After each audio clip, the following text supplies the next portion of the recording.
Welcome to another episode of The Other Broadcast. I'm Jonathan Hale. For centuries, mankind has searched for meaning beyond the visible world. Some have found it in religion, others in science, and some in the voices of those who promise something greater.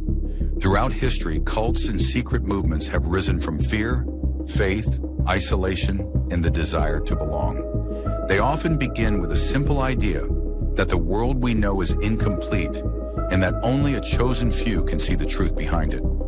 But in the early 2000s, one group took that belief in a direction few could have imagined. They did not claim salvation would come through prayer. They did not wait for a prophet from the sky. They believed ascension could be achieved through language. Founded in the mid-1990s, Monolingvo presented itself as a spiritual movement devoted to mental clarity, emotional transcendence, and what its followers described as universal alignment. Members believed the human mind had become fractured by modern society, divided by conflict, identity, and the inability to truly understand one another. Monolingvo claimed there was only one path toward enlightenment, one voice, one thought, one language. The language used by Monolingvo was based on Esperanto, an artificial auxiliary language created in the late 19th century by Polish linguist L. Zamenhof. Originally designed to promote peace and communication between nations, Esperanto was intended to serve as a universal second language for humanity. Despite gaining a modest international following throughout the early 20th century, the language would later face persecution under several authoritarian regimes. During the rise of the Third Reich, Esperanto was condemned and heavily suppressed by Nazi authorities, who viewed its internationalist philosophy with suspicion. But to Monolingvo, Esperanto was far more than a language. It was a doorway. The man who understood that doorway better than anyone was a linguist and spiritual lecturer named Marc Arnaud Valmont. Marc Arnaud Valmont was born in Tucson, Arizona in 1956 to immigrant parents from the small European principality of Andorra. His father reportedly served as a Presbyterian minister in a small local congregation during Valmont's early childhood, while his mother worked as a language tutor within the community. Former classmates would later describe Val as highly intelligent, reserved, and unusually fascinated by theology, symbolism, and human communication from an early age. By his late teens, Valmont had already developed a strong interest in Esperanto and the writings of L. Zamenhof, becoming increasingly drawn to the idea of a universal language capable of uniting humanity.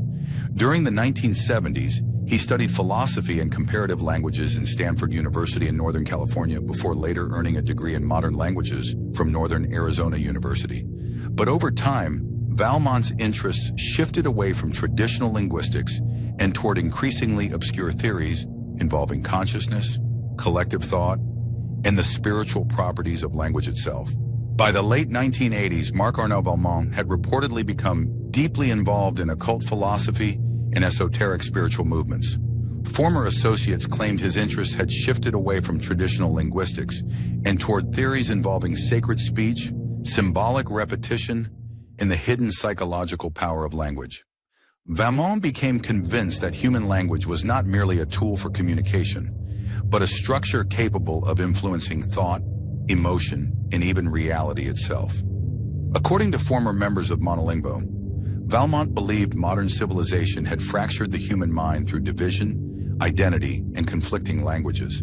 And in his view, Esperanto represented something pure, a neutral linguistic system capable of unifying human consciousness. Former associates also claimed that by the late 1980s, Valmont had gradually begun refusing to speak in any language, other than Esperanto during private meetings and spiritual gatherings. By the end of the decade, Valmont no longer believed language simply described reality. He believed it could reshape it. By the mid-1990s, Marc Arnaud Valmont had formally established what would become known as Monolingvo. Operating from a secluded ranch-like retreat in Central Florida, the organization quickly attracted followers from across the United States. At its height, Monolingvo was believed to consist of nearly 140 members. To outsiders, the group appeared peaceful and deeply spiritual, promoting meditation, linguistic unity, emotional detachment, and the pursuit of what Valmont described as collective alignment. But according to former associates, life inside the compound became increasingly isolated. New members reportedly underwent long periods of psychological and linguistic training before being allowed to begin what the organization referred to as the alignment. Followers were encouraged to abandon outside relationships, avoid speaking any language other than Esperanto, and gradually detach themselves from personal identity and material life. Several former members later claimed that once an individual had officially entered the alignment, leaving the organization was strongly discouraged. Valmont allegedly warned followers that interrupting the process could result in severe psychological collapse, or even death.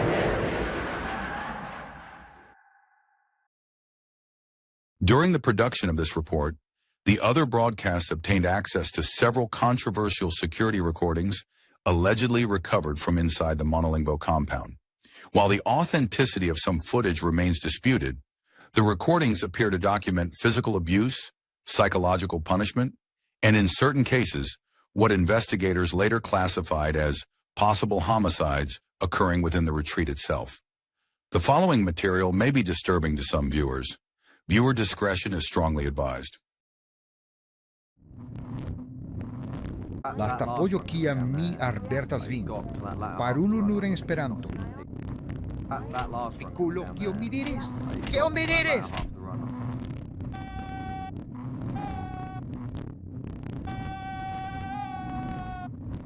Ĉar tio ne estas ekskuzo por forlasi ĉi tion loko. Jes, vi faris tion. Jes, vi faris tion.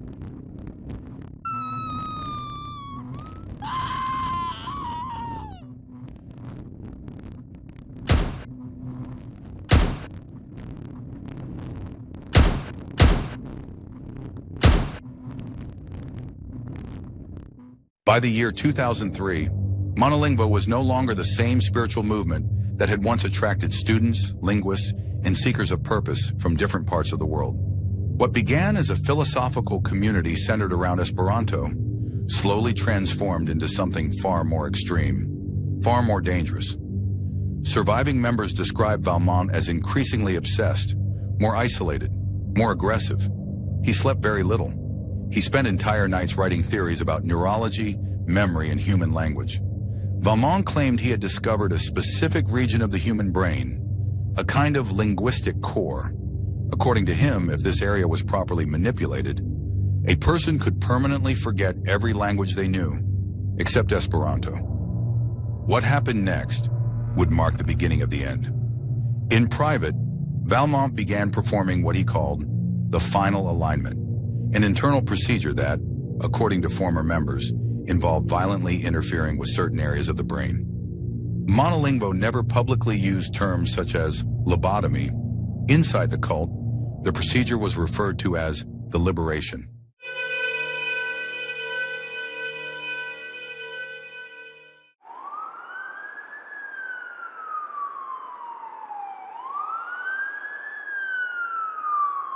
On October 14, 2003, Valmont ordered the procedure to be performed on himself. But during the operation, investigators believed the surgical instrument struck a critical nerve region deep within the brain. The damage was catastrophic. Valmont immediately lost all response and fell into a coma. Panicked members of the cult called 911 shortly afterward.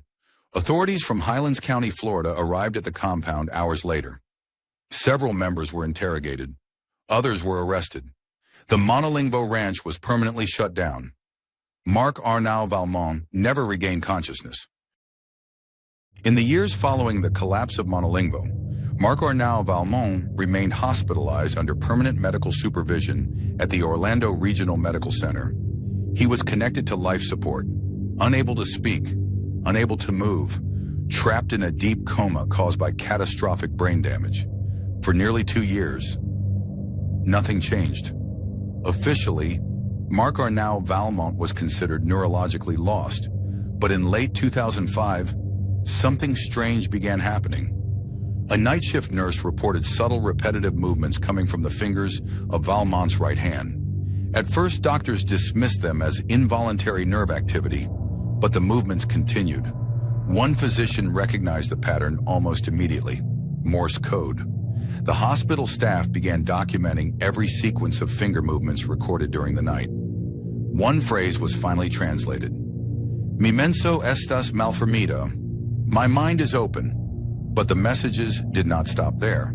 Valmont continued communicating through Morse code for several days. Nearly every message was written in Esperanto, and among the translated phrases, investigators discovered repeated references to rebuilding Monolingvo.